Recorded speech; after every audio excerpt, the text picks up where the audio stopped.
Hi everyone, my name is Caitlin and I did the book George by UlLfcAw.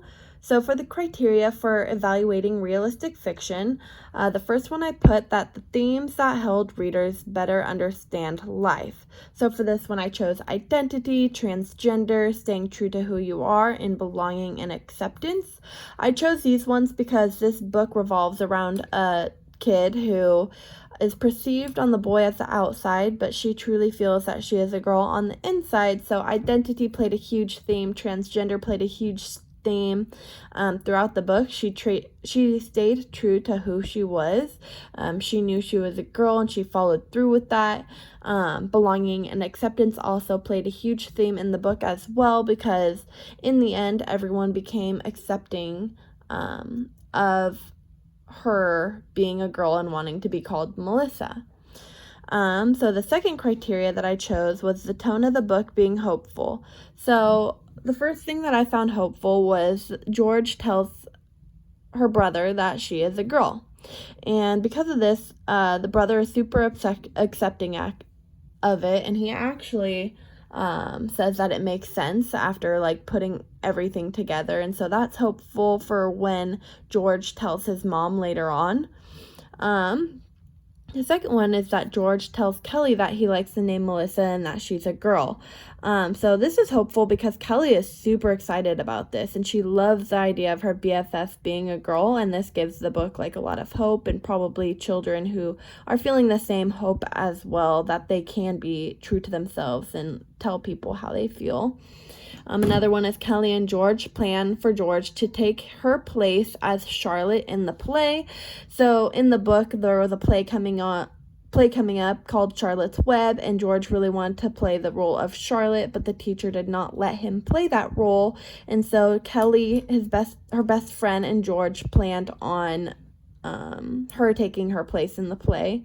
And then another hopeful thing is at the end of the book, the mom is super accepting of her transgender child. So, the plot developing naturally was another criteria of evaluating realistic fiction.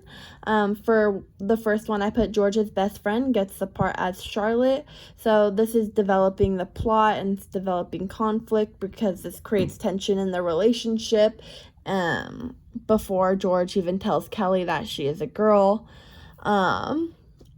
The plot developing naturally. Another one was mom finding George's girl magazine. So he had a magazine hidden that had girly things in it, and she said, "I better not find you dressing up in my heels. It was cute when you were little, but it's not anymore."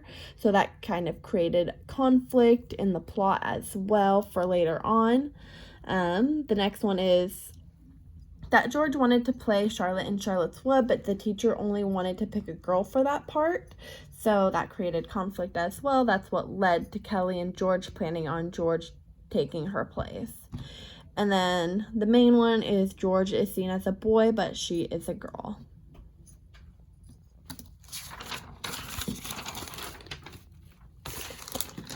Right, and so for the values of realistic fiction that I chose, the first one I chose was the story may reassure children that they are not the only person in the world who has faced a particular problem.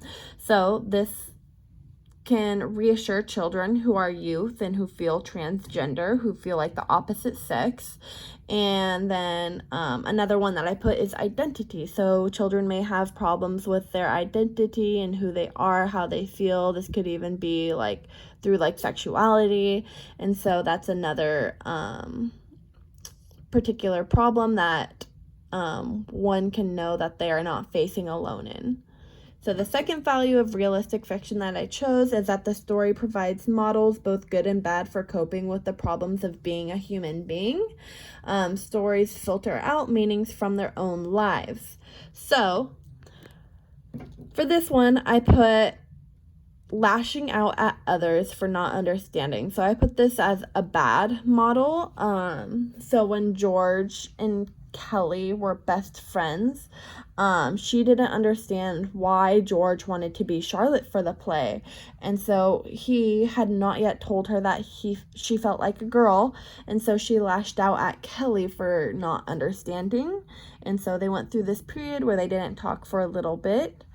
Another good model, or a good model that I found, was being a good friend. So throughout the book, Kelly was a great friend to George. She was very accepting of George, and she was totally understanding and made him feel good and confident within herself. And then another one is being an accepting and understanding human being. That is a great role model for children, especially throughout the book. Like, the mom becomes accepting in the end. The brother is super accepting of his transgender sister. And yeah, so that's a big one as well. And for the last one, I put the story is a way for children to experience a lifestyle different from their own. So for this one, I put the life of a transgender. This helps children understand like what it's like to feel like you are in a different body than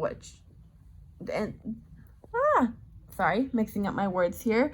So the story is a way for children to experience a lifestyle different from their own. So this is like a life of a transgender. Not a lot of people experience it, but it can help one understand what it's like to be quiet about one's identity for a long time and how it might feel to come out and to be more supporting of a transgender and how they feel.